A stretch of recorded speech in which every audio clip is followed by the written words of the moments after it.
BJP ही B team है। त्रिपुरा की शाही family से ताल्लुक रखने वाले नेता का अमित शाह को जवाब। त्रिपुरा में अब चुनाव होने में महज कुछ ही दिन बाकी है। ऐसे में राज्य में तमाम पार्टियां अपनी तरफ से पुरजोर कोशिश में लगी है कि वो वोटर्स को लुभा सके। इस बीच केंद्रीय गृह मंत्री अमित शाह ने सीपीएम और कांग्रेस के साथ लीग में होने का आरोप लगाते हुए नई पार्टी टिपरा मोथा को आड़े हाथ लिया। अमित शाह ने संतर बाजार में एक रैली में कहा, पहले कांग्रेस और कम्युनिस्ट लड़ रहे थे और इस बार कांग्रेस और कम्युनिस्ट एक साथ आए हैं और अब की बार टिपरा मोथा भी उनके साथ है। इस दौरान गृहमंत्री अमित शाह ने कहा, मैं अपने आदिवासी भाइयों और बहनों से कहना चाहता हूं, जो लोग झूठे वादे कर आपका वोट लेना चाहते हैं, ये कम्युनिस्टों के साथ है, उनके जाल में ना फंसे। अगर कोई आदिवासियों के लिए प्रगति ला सकता है तो वो सिर्फ भाजपा और नरेंद्र मोदी है, उनके अलावा और कोई नहीं। जिस पर टिपरा मोथा के प्रमुख प्रद्योत किशोर देव वर्मा ने तीखी प्रतिक्रिया दी। अमित शाह के भाषण का हवाला देते हुए प्रद्योत किशोर देव वर्मा ने कहा, मैं अपने देश के गृह मंत्री को एक बात बताना चाहूंगा, यह माणिक्य कबीला किसी के सामने नहीं झुकता है और किसी की बी टीम नहीं है। आपने मेरे दादाजी महाराजा वीर विक्रम का नाम लिया। आपको समझ लेना चाहिए कि वीर विक्रम का पोता अपनी जमीन, अपने लोग किसी को नहीं बेचेगा और हम किसी की बी टीम नहीं है। इसके साथ ही उन्होंने कहा कि भाजपा नागालैंड में एक बी टीम है, मेघालय, शिलोंग और गारो हिल्स में ये किसी अन्य पार्टी की बी टीम है।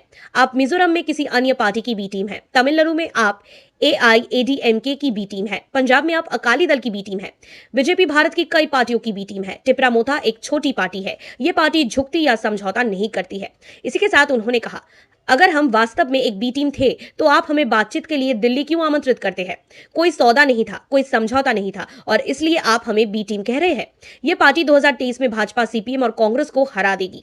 टिपरा मोथा भाजपा और उसके सहयोगी IPFT के आदिवासी समर्थन आधार की कीमत पर बढ़ रहा है। जाहिर तौर पर भाजपा को बैकफुट पर धकेल रहा है। भाजपा द्वारा महज कुछ महीने पहले अपना मुख्यमंत्री बदलने के कदम को शीर्ष नेतृत्व की चिंता के तौर पर देखा जा रहा है। अगर बीजेपी और IPFT को स्पष्ट बहुमत नहीं मिलता है तो टिपरा मोथा नई किंग मेकर बनकर उभर सकती है। पार्टी ने 2021 में आदिवासी क्षेत्र की जिला परिषद चुनावों में अच्छा प्रदर्शन करते हुए 30 में से 18 सीटों पर जीत हासिल की है। देव वर्मा स्थानीय लोगों के बीच बुबाग्रा या महाराजा के रूप में जाने जाते हैं और राज्य में स्वदेशी त्रिपुरी लोगों के अधिकारों के लिए मुखर है। उनकी नवगठित राजनीतिक पार्टी ग्रेटर टिपरा लैंड की मूल मांग के साथ राजनीतिक मैदान में उतरी है। उनकी पार्टी ने आदिवासी परिषद प्रशासन की लंबे समय से लंबित मांगों को पूरा करने का भी वादा किया है। पार्टी कई गैर आदिवासी सीटों पर भी चुनाव लड़ रही है, जिससे वो इन चुनावों में एक दावेदार बन गई है।